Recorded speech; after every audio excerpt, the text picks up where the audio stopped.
Hello दोस्तों, स्वागत है आपका आज की हमारी नई वीडियो में। आज हम करने जा रहे हैं रुदोषम अवस्था समीकरण के बारे में चर्चा।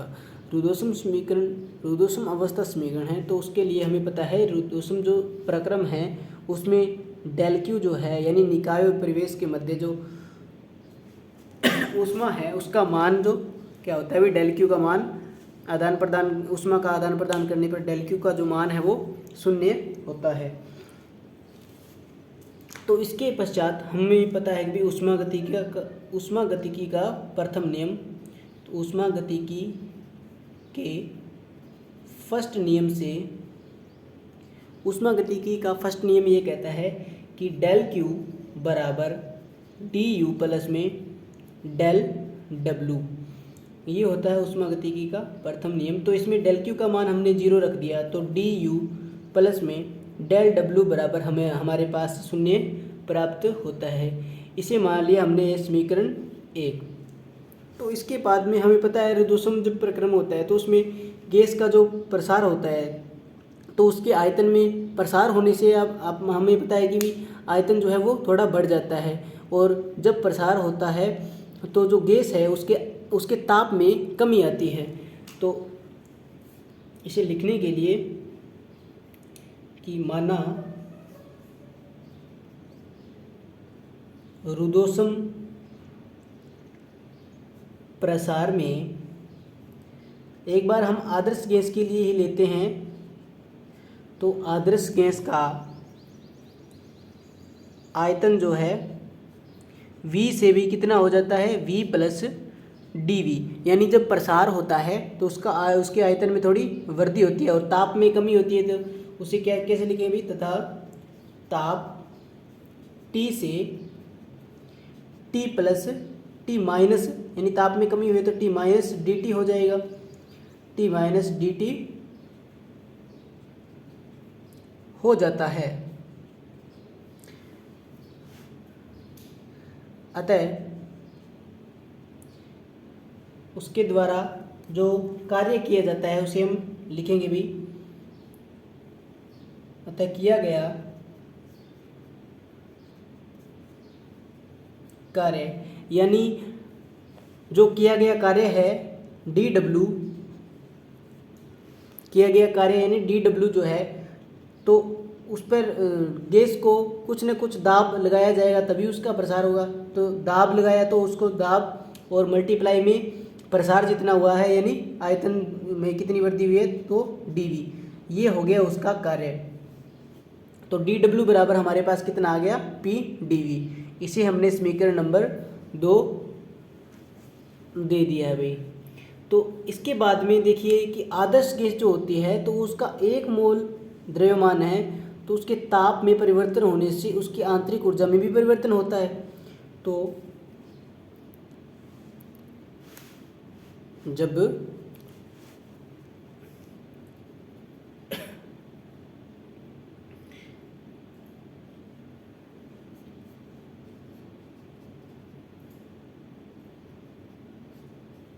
आदर्श गैस का द्रव्यमान 1 मोल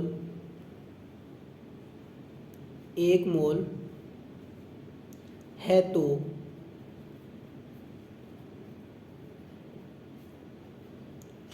उसके ताप के परिवर्तन होने के कारण उसकी आंतरिक जो ऊर्जा है, आंतरिक ऊर्जा में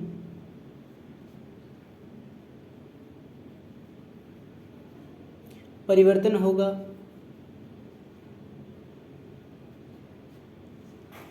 वो परिवर्तन होगा आंतरिक ऊर्जा यानी du बराबर CV dt, यानी ऊर्जा में परिवर्तन हुआ है तो ताप से संबंधित है और ये इसकी विशिष्ट ऊष्मा CV को हम विशिष्ट ऊष्मा बोलते हैं वे, ठीक है। यानी CV बराबर स्थिर आयतन पर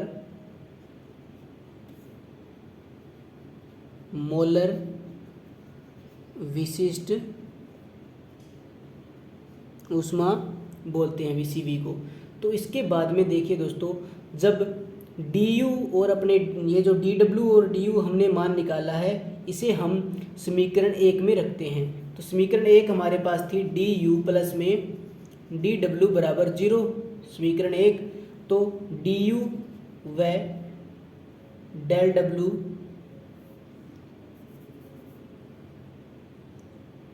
इसे डेल W का मान एक समीकरण 1 में रखने पर जब हम DU और DW का मान समीकरण 1 में रखते हैं तो हमारे पास DU का मान CV dt यानी CV dt प्लस में DW का मान हमारे पास P dV है। तो P dV बराबर 0।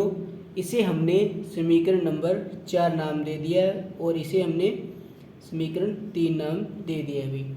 तो ये जो समीकरण 3 है, इसे एक बार हमने यहीं पर रखकर अभी हम जो टर्न है, ये बहुत ही इम्पोर्टेंट टर्न है कि अब हमें इसके बाद में अवस्था समीकरण लेनी है। तो अवस्था समीकरण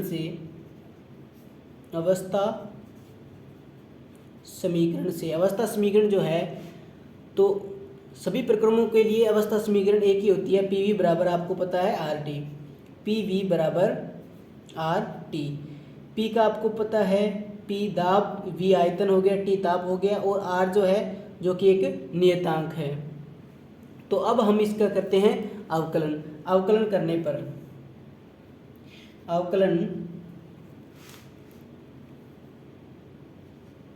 इस समीकरण को लेने के पश्चात दोस्तों आपको करना पड़ेगा इसका अवकलन। तो अवकलन करने पर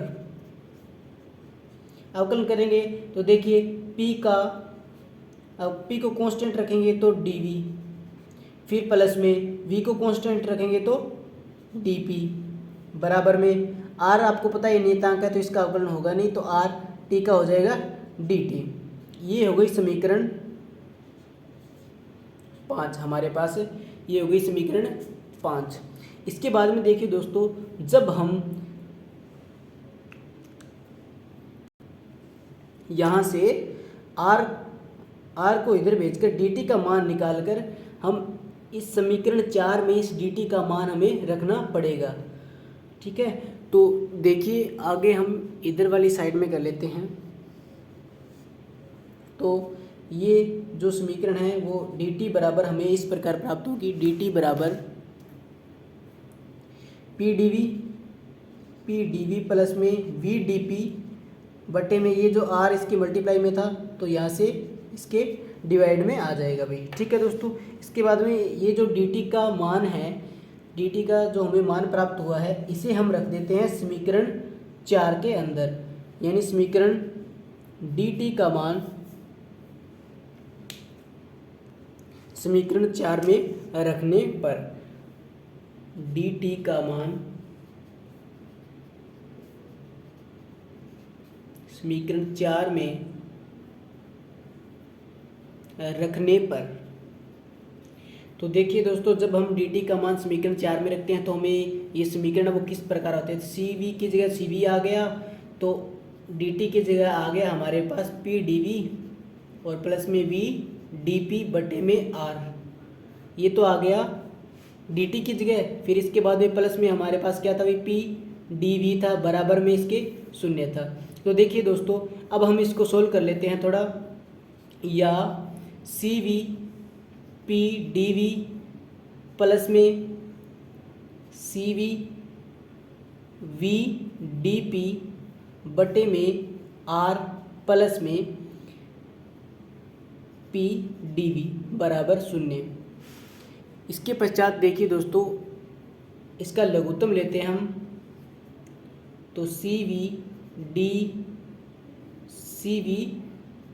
P dV प्लस में CV V dP प्लस में लघुत्तम हमारे पास आया R, और इसका भाग एक में से एक इसमें नीचे मान लिया हमने 1, तो एक में देंगे तो आर बार गया, तो आर से मल्टीप्लाई करेंगे तो आर पी डी वी।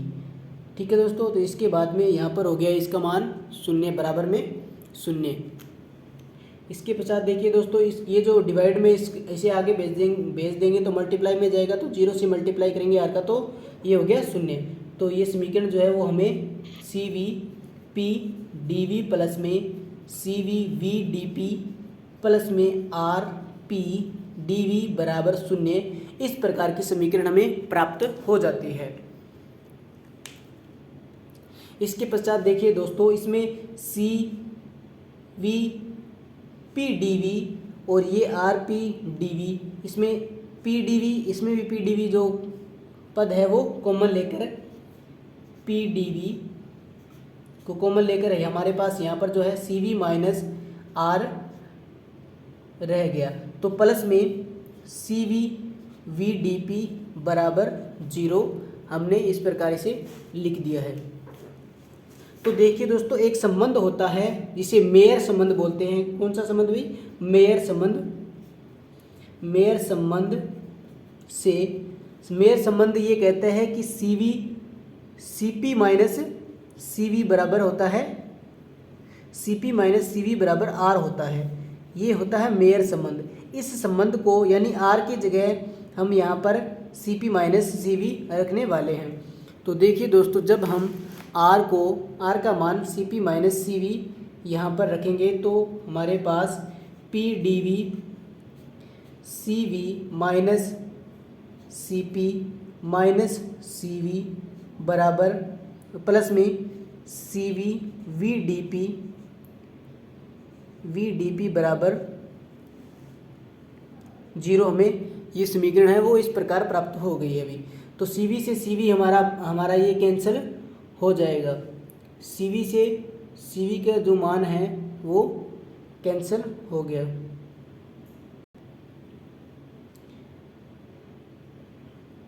ये प्लस है दोस्तों यहाँ पर, तो ये यहाँ पर माइनस आ गया।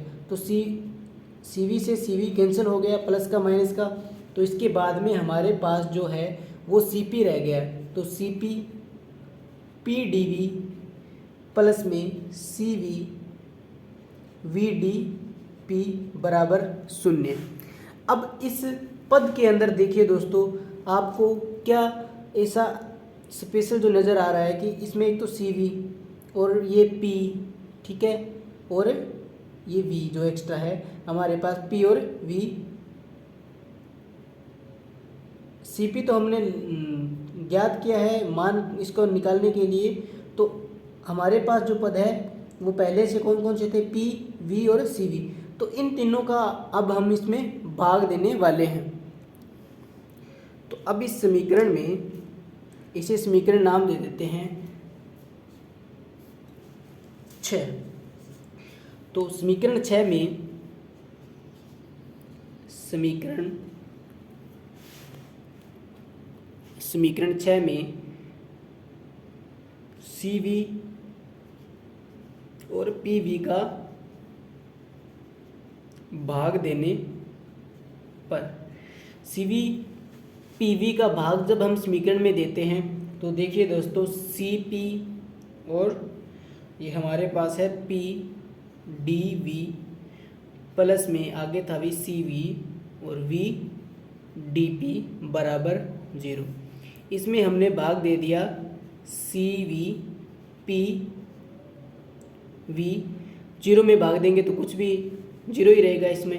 तो या इसे अलग अलग करते हैं तो C P P D V बट्टे में C V P V plus में C V V D P बटे में C V P P V बराबर 0। सी वी से सी वी कैंसिल हो गया और वी से यहाँ पर वी कैंसिल हो गया, यहाँ पर पी से पी कैंसिल हो गया। इसके बाद में हमारे पास जो पीछे रहता है वो सी पी बट्टे में सी वी और ये रह गया हमारे पास डी वी बट्टे में वी प्लस में डी पी बट्टे में पी बराबर 0। तो Cp और ये जो Cv है इसका कुछ ना कुछ मान जो होगा वो कांस्टेंट होगा, तो इसे हमने Cp व Cv बराबर हमने गामा मान लिया है, इसे हमने गामा मान लिया है। तो यहाँ से हमने लिख दिया है भाई गामा dV बटे में V प्लस में dP बटे में P बराबर 0। इसके पश्चात देखिए दोस्तों, अब हमें इसका समाकलन करना पड़ेगा। तो समाकलन करने के लिए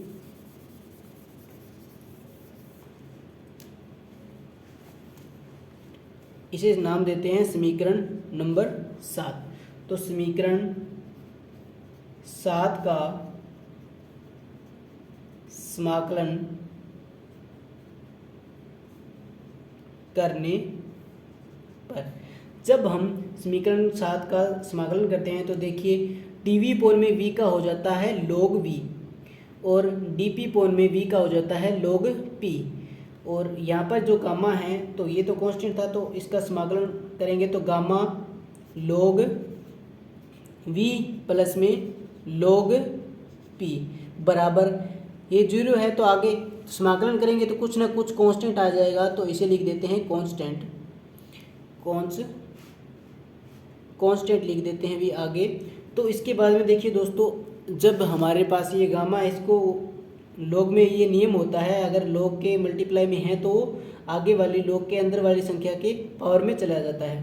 तो log V की पावर में गामा,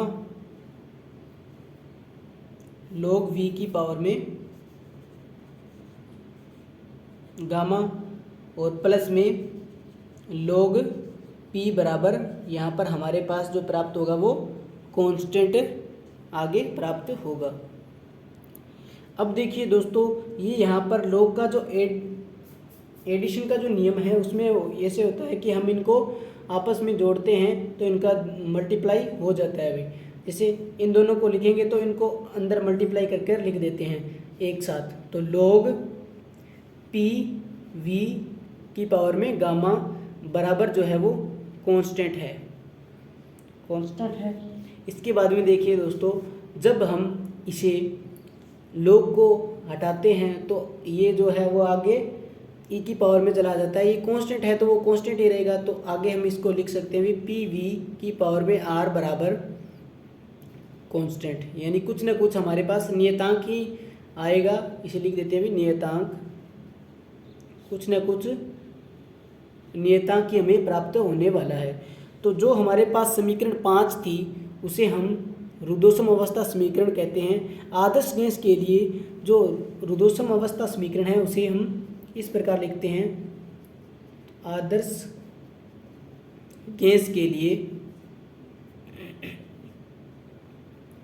रुद्धोष्म अवस्था समीकरण जो है, रुद्धोष्म अवस्था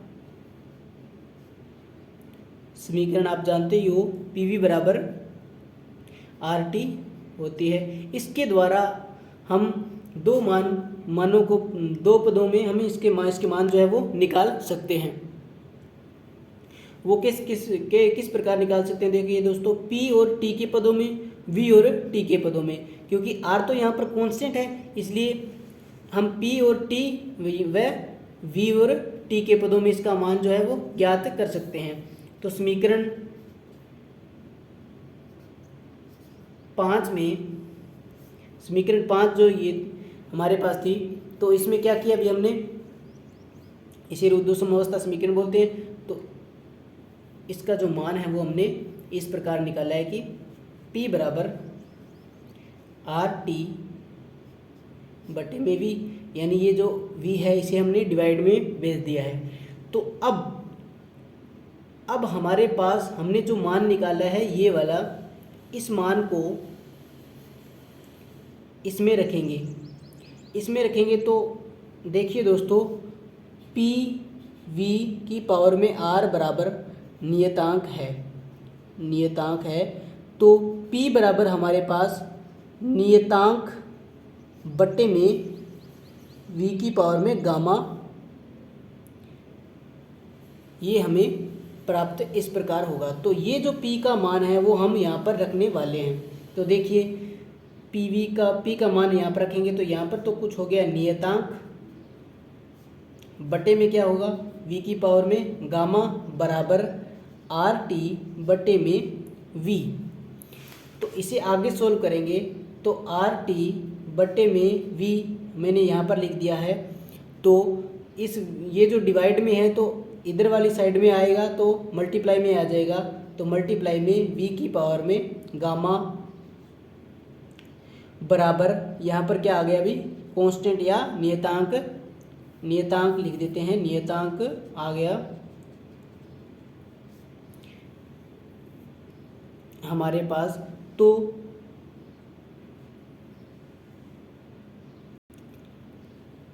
आप लोग जानते ही होंगे कि यदि हम ये जो v और एक ऊपर v की पावर में गामा है और नीचे v है, इसे अगर हम ऊपर लेके जाएंगे यानी एक पावर, ये v की पावर में एक माना जाता है इसे, तो होता है तो इसे अब जब हम ऊपर लेके जाते हैं तो v की पावर में गामा -1 हो जाता है।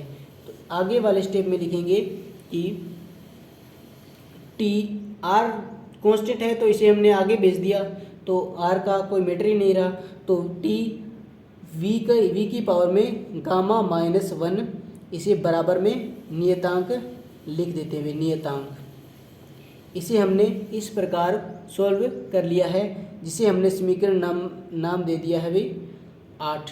ठीक है दोस्तों, तो हमने P और T के पदों में जो समीकरण है वो उसका V और T के पदों में हमने समीकरण का मान निकाल लिया है। अब हम इसका मान निकालेंगे P और T के पदों में। P और T के पदों में P व T के पदों में मान निकालने के लिए जो हमारी अवस्था समीकरण थी यानी पी वी बराबर आर टी, इसे हम किस प्रकार सॉल्व करेंगे भी अब। तो इसे अब पिछली बार हमने P को इधर वाली साइड में रखा था, अब हम V को रखेंगे क्योंकि हम अब किन के पदों में निकाल रहे हैं, P व T के पदों में। तो P को हम आगे भेजेंगे तो यहाँ पर आर टी बटे में इसके आ गया P, यानी T व P के पदों में अब जो मान है हमारा निकलने वाला है। और पहले हमने कैसे निकाला था, P और V और T के पदों में हमने मान निकाला था, अब P व T के पदों में मान निकालेंगे। तो V बराबर आर टी बटे में P हमें इस प्रकार प्राप्त हो गया है। तो उसी जो समीकरण हमारी पहले वाली समीकरण थी नियतांक वाली, तो उसमें हम ये जो मान है वो रखेंगे तो P V का मान रखेंगे तो P V की जगह रख दिया हमने आर टी बटे में P, और यहाँ पर इसकी पावर में आपको पता है कि P V की पावर में गामा था बराबर कांस्टेंट था वो समीकरण में। तो हम ये जो समीकरण है इसमें V की जगह हमने आर टी बटे में P रख दिया और उसकी पावर में गामा था तो गामा लगा दिया, बराबर हमने लगा दिया नियतांक हमने बराबर में लगा दिया। तो जब हम इसे सॉल्व करेंगे तो देखिए P और R तो कांस्टेंट है तो R की पावर में गामा लगा सकते हैं हम, या T की पावर में एक बार देखिए तो T की पावर में गामा और फिर R की पावर में गामा कांस्टेंट है, इसका कोई आवश्यकता है नहीं, और बटे में P की पावर में गामा बराबर नियतांक। इस नियतांक को हमने आगे भेज दिया है। तो आगे भेजने पर देखिए दोस्तों इसमें नियतांक है तो नियतांक का ये यहाँ पर तो मल्टीप्लाई में था तो ये डिवाइड में जाएगा, तो हमारे पास जो भी प्राप्त होगा वो एक नियतांक ही प्राप्त होगा। तो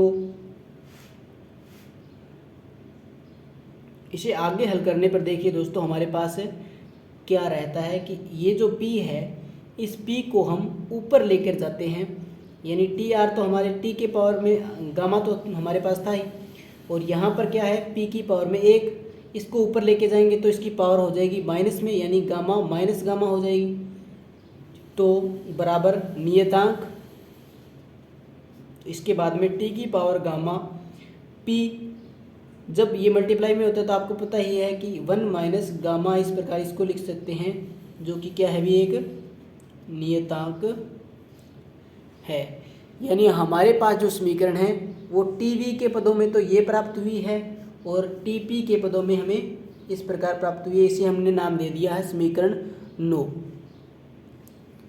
तो इससे हमें प्राप्त होता है कि दोस्तों जब हम रुद्धोष्म प्रसार होता है तो उसमें आदर्श गैस का शीतलन यानी उसके ताप में कमी होती है, तथा रुद्धोष्म जो संपीड़न है उसमें ताप में क्या होती है भी वृद्धि होती है। यानी कि जब प्रसार होता है तो वो गैस उसका तापमान वो कम होता है, और जब उसे संपीड़ित किया जाता है तो वो गर्म होती है, यानी उसके ताप में वृद्धि होती है। थैंक यू दोस्तों, वीडियो को देखने के लिए। वीडियो को लाइक कीजिए, शेयर कीजिए, कमेंट कीजिए, और ज़्यादा वीडियो को देखने के लिए हमारे चैनल को सब्सक्राइब कीजिए और चैनल से जुड़े रहिए।